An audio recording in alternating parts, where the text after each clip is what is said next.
what have been the best position groups at Pitt since Pat Narduzzi took over the program in 2015? We're breaking down the top 5 today. Plus, we've got what might possibly be the most shocking stat you will hear today, maybe this week, maybe all summer. I still can't believe it. We've got all that and more right here on the Morning Pitt to start your week on youtube.com/Panther-Lair.com. Welcome to the Monday edition of the Morning Pitt, youtube.com/Panther-Lair.com. I'm Chris Peak from youtube.com/Panther-Lair.com, of Panther-Lair.com, Panther-Lair.com, Panther-Lair.com. I feel like I said that a few too many times in there, but you know the deal. You know the website, Panther-Lair.com, Pittsburgh.rivals.com. The most comprehensive source of Pitt sports news on the internet, football, basketball, and recruiting. You find it all at Panther-Lair.com and message boards to interact with hundreds and thousands of other Pitt fans all day, every day. Panther-Lair.com, Pittsburgh.rivals.com, and the little video dealio that we do right here at youtube.com/Panther-Lair.com. Morning Pitt episodes every day of the week to get your day started with a little Pitt conversation Monday through Friday. We've got the live Panther-Lair show every Wednesday night. At 8:30 p.m., me and Jim Hammett get together and talk about all things Pitt sports. I mean, it's an hour of nonstop sports talk. It's just all sports, wall to wall, Pitt sports with me and Jim at 8:30 p.m. every Wednesday night. And then we have interviews and practice highlights and press conferences and all those kinds of things. It's all right here, youtube.com/Panther-Lair.com. So make sure you like this video and subscribe to our YouTube channel so you never miss any of our exclusive Pitt video content, youtube.com/Panther-Lair.com. We're moving through the summer. We're into the, third week of July now. So we're inching closer and closer, as Jim wrote on Friday. We're inching closer and closer to the start of football. Training camp is just about 2 weeks away. As we get closer, we're beginning to narrow our focus a little bit on the coming season and the team itself, although we've been talking a lot about it throughout the summer. But we also,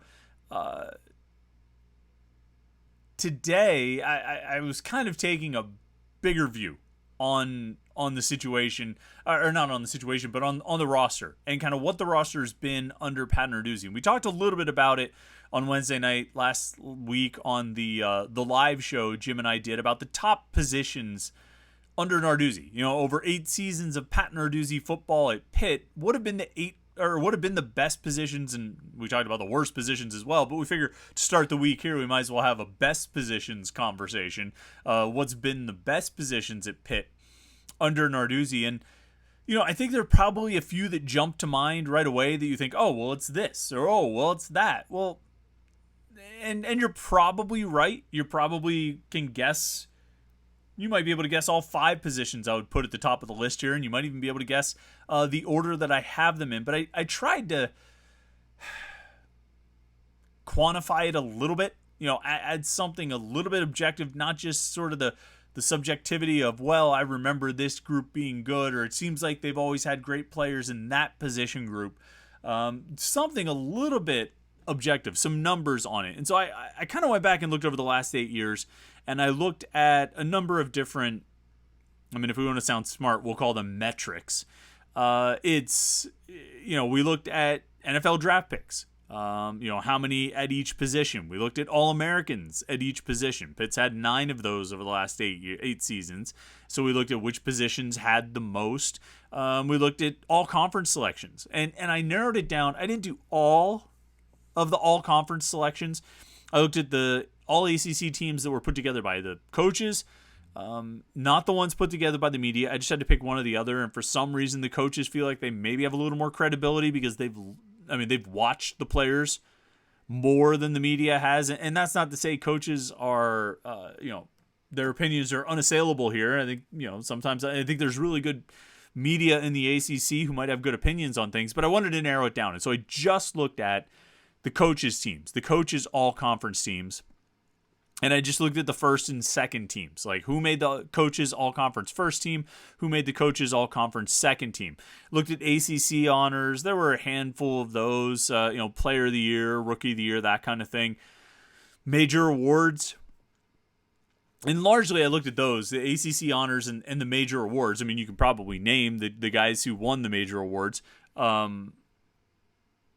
That was mostly just in case we needed a tiebreaker. And I don't think we ended up needing much of a tiebreaker to go to those major awards. But I mean, we know most of them, right? We know Kenny Pickett was the senior class award winner and the Heisman Trophy finalist. We know Jordan Addison won the Biletnikoff Award. I guess that helps the receivers or that helps the quarterbacks. But I'm going to be honest with you right off the bat. Spoiler alert, quarterbacks and receivers didn't make my top 5. And it's funny because you could make a case for the quarterbacks being among the top 5 position groups at Pitt since Pat Narduzzi, largely because Kenny Pickett was the starter for 4 of the 8 years and Nate Peterman was the starter for 2 of the other 4. So 6 out of the 8 years, Pitt had Nate Peterman and Kenny Pickett, both who went on to be draft picks. One of them was an All-American and an all ACC first team and Player of the Year and all that stuff. And Peterman obviously had a really good season in 2016, was pretty solid in 2015. And yet, I still didn't put them in the top 5. They might be 6. But I couldn't put them in the top 5. And, kind of the same thing with wide receiver. I didn't need much of a tiebreaker of Jordan Addison winning the Biletnikoff because, quite frankly, the receivers don't crack the top 5. I don't know if they're, they're somewhere in the bottom half. If we're looking at 10 positions, 5 on each side of the ball, plus special teams if you want to include that, but quarterback, running back, receiver, tight end, O-line, and then DN, D-tackle, linebacker, corner, safety. And maybe we should split up the offensive line a little bit. I didn't, but I mean, there's definitely a numbers advantage to the offensive line when you have 5 offensive linemen playing and 1 quarterback. I was looking at the All-ACC team this past year. They had 6 offensive linemen on the All-ACC first team and 1 quarterback, 2 running backs, 1 tight end. And so when I'm kind of organizing these according to how many first team, how many all-conference selections they had or how many draft picks they've had, I mean, you have to take into consideration the fact that there are a lot more offensive linemen over that span than there are quarterbacks. And so having 2 quarterbacks drafted in 8 years when those 2 guys accounted for 6 of your seasons, that's not bad, actually. That compares favorably, I think, to the offensive line that has had 5 draft picks over the course of 8 seasons. But that's neither here nor there. I mean, so we take some of that into consideration. My point, what I was starting off saying, is Jordan Addison winning the Biletnikoff doesn't really serve as much of a tiebreaker at all. We're not too concerned about it, but it's worth looking at. The main things I really considered were, like I say, draft picks, All-Americans, all-conference selections, and then just the anecdotal what I remember, what positions seemed like they were the best. And so I'll count them down 5 to 1. And number 5, I put the running backs. And I think, you as much as any other position, I think it's a pretty strong group. If you draw a straight line through Quadri Olson, James Conner, Darren Hall, Izzy Abanikanda, that's a pretty good group. I think that's a really solid group. You have 2 all-conference, all first-team All-ACC selections. James Conner in 2016, Izzy this past season. You have 2 All-ACC second-team selections. Quadri Olson got it in 2015 and 2018. You have an All-American in Izzy Abanikanda.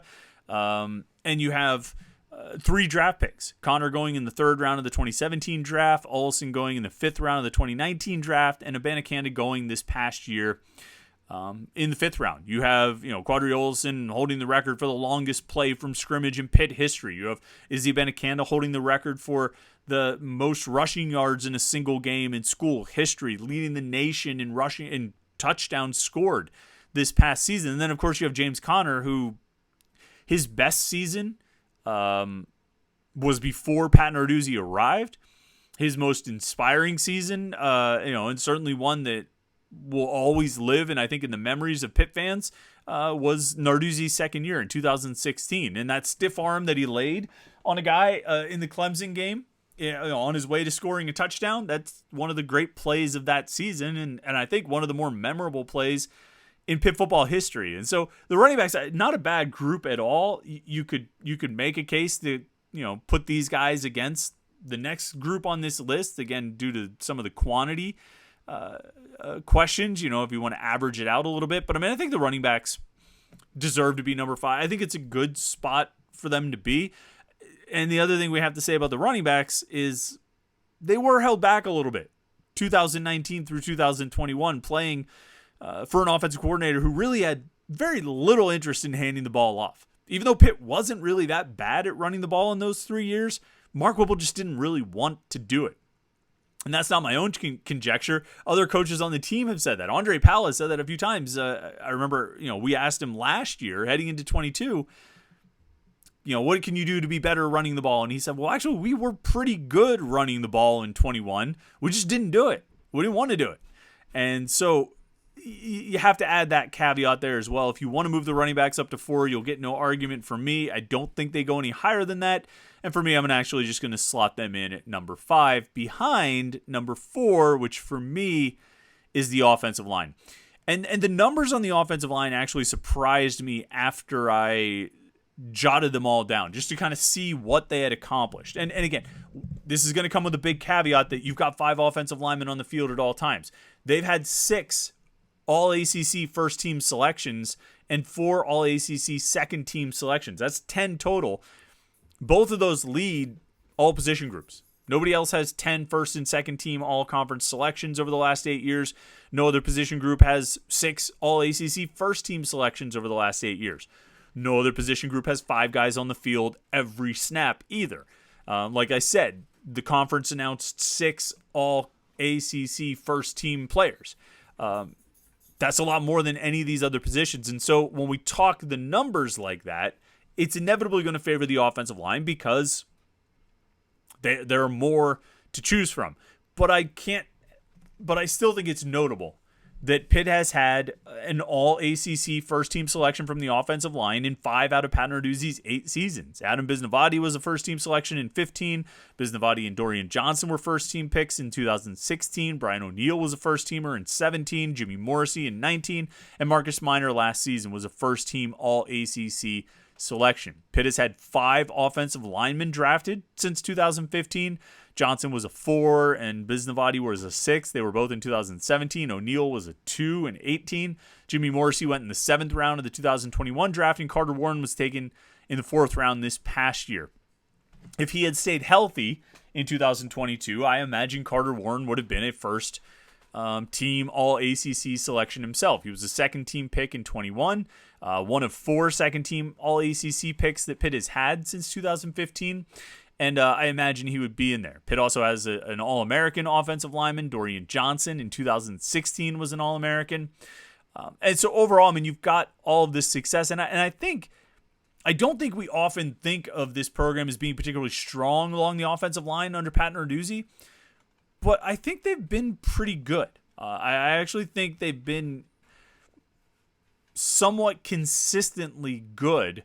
And the years when they reached their highest levels of success, I think the offensive line was at its best. 2016, 2021. I think it was pretty good actually this past year in 2022, to be honest with you. And I think they've got a good group coming back for 23. I think the strong play of the O-line should continue, and I think we'll think even more highly of this group, or of the offensive line as a whole, under Narduzzi after this coming season and after the next few seasons, because I think they're set up to have a couple more seasons, a pretty good run here of strong offensive lines. So I put them at number 4. You want to make a case for the running backs to be ahead of them. I get it.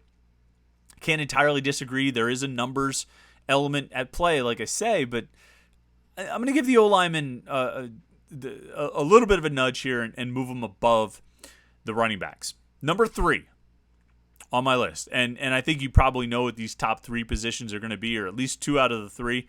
And I imagine what I'm about to say is probably one that everyone would have in their top 3 at worst, and pretty good chance top 2, and I think a lot of people might even have them top 1. It's the cornerbacks. And here's a stat that I still can't believe. You probably won't believe, and when you tell your friends later, if they haven't listened to this, they won't believe it either. It's taken me, I started research for this before the weekend, and all weekend I've still been marveling at the fact that this is true.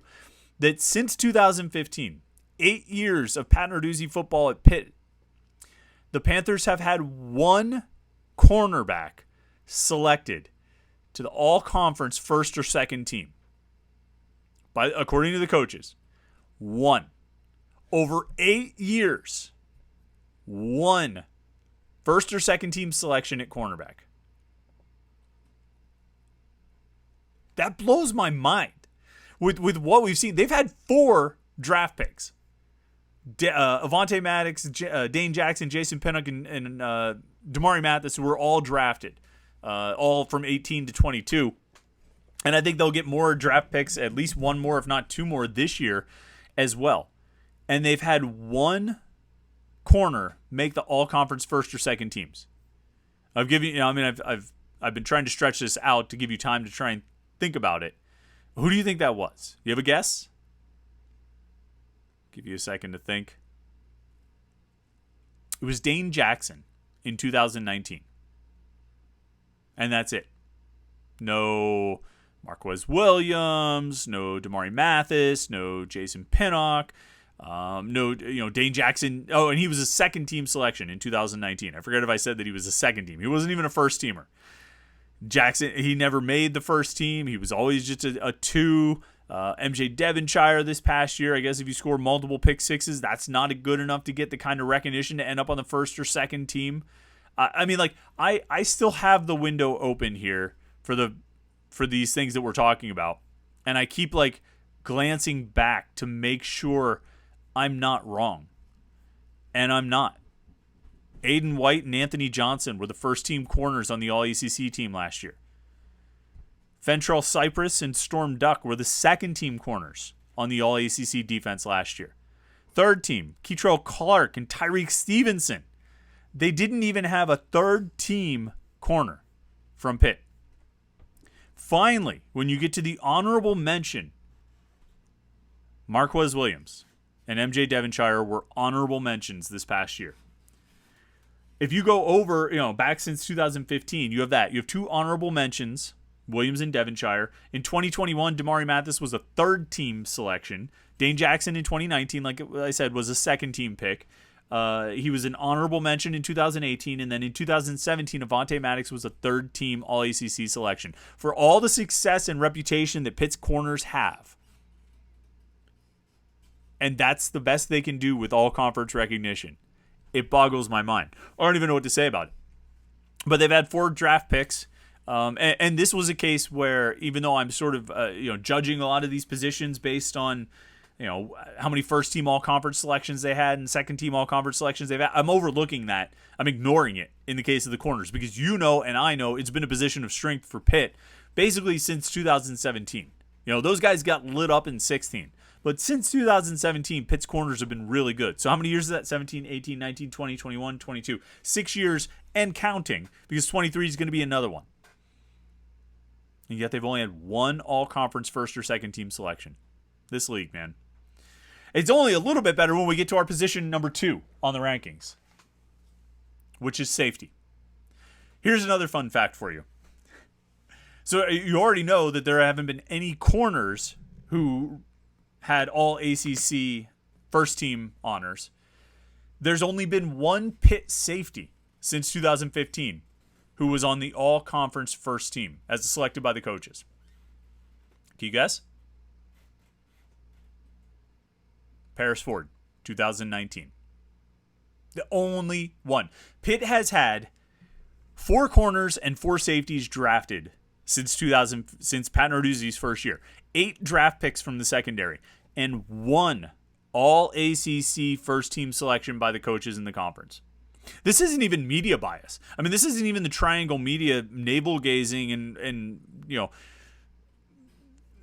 just focusing entirely on Carolina, Duke, and Clemson because they want Clemson to like them. This is the coaches in the league who should, I would think, have an extra level of respect for Pitt's corners and safeties and how they play and how effective they are. They've had 1 all-conference first-team selection. Now, the coaches have been kinder to the safeties as far as the second team goes. Eric Hallett was the second-team pick in 22, Brandon Hill in 21, DeMar Hamlin in 2020, and Jordan Whitehead in 2016. They were all second-team all-conference selections at safety. But Pitt has had 4 draft picks, Whitehead, Hamlin, Hallett, and Hill. And the best they could do was second-team all-conference. Anyway, I think safety is a big-time position of strength. They haven't had any All-Americans there, but as I say, 1 first-team All-Conference player, 4 second-team All-Conference players. They had the 2015 Defensive Rookie of the Year and shared Rookie of the Year in Jordan Whitehead. Safety produced the 2021 All ACC Championship Game MVP in Eric Hallett. Their 4 draft picks. Whitehead was a 4. Hamlin and Hallett were 6s. Hill was a 7.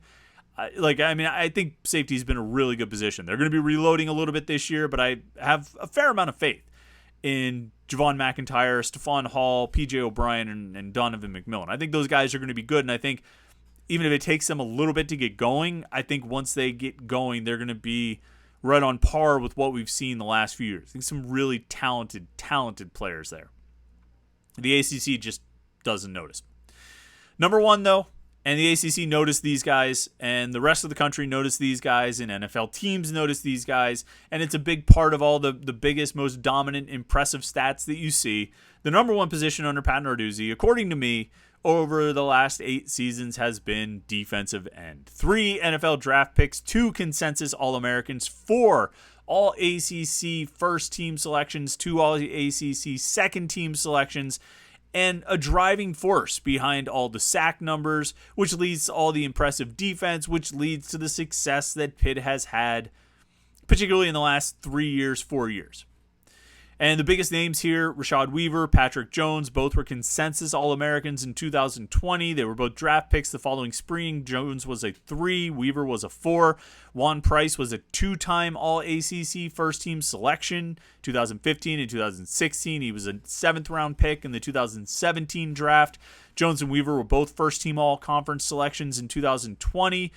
Jones was also a second-team selection the year before, 2019. Weaver was hurt, or he probably would have been there as well.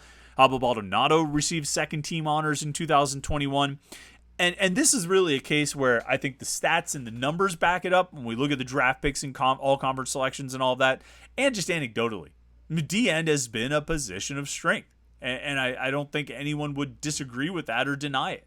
They've been really good at defensive end, basically since Pat Narduzzi arrived, whether it was Juan Price as a one-man wrecking crew piling up sacks or the more group effort that we saw develop from basically 2017 on, definitely kicking into high gear in 2019 with Patrick Jones leading the way, then Jones and Weaver together in 20, and it's just sort of gone from there to the point where there's enough faith and confidence in this staff's evaluations and their development and their coaching that they should be able to pick up where they left off, even though they've got a whole new group walking into those starting jobs this year. The prior success, the success of the last 8 seasons, I think has created a lot of confidence for what this staff will do with the defensive ends. And so we're not ranking the positions on the current team, but in terms of the last 8 seasons, I think defensive end has been the best position on Pitt's roster. I'm sure you have no disagreements about that whatsoever. If you do, leave it in the comments or post on the message boards or respond to me on Twitter. Let's have a little bit of a conversation about this. Jim Hammett and I will probably continue talking about it as well, especially I'll see if Jim pays attention to these morning pits and noticed the stats about the corners and safeties, because I still think they're incredible, remarkable stats. It still boggles my mind. So I'll see if Jim paid attention and what he noticed about that. But those are my rankings. Number 5, running back. Number 4, offensive line. Number 3, cornerback. Number 2, safety. Number 1, defensive end. Ranking the positions under Pat Narduzzi. That's what I see, and I'd like to know what you see as well. That's it for us today. I hope you had a great weekend. I appreciate you tuning in this morning, getting your Monday morning started with us. Make sure you like this video and subscribe to our YouTube channel, and then head over to Panther-Lair.com for the most comprehensive source of Pitt sports news on the internet. Panther-Lair.com. Pittsburgh.rivals.com. Thanks so much for tuning in today. Hope you have a great Monday ahead of you, and we will be back with you tomorrow for the Morning Pit here on youtube.com/Panther-Lair.com.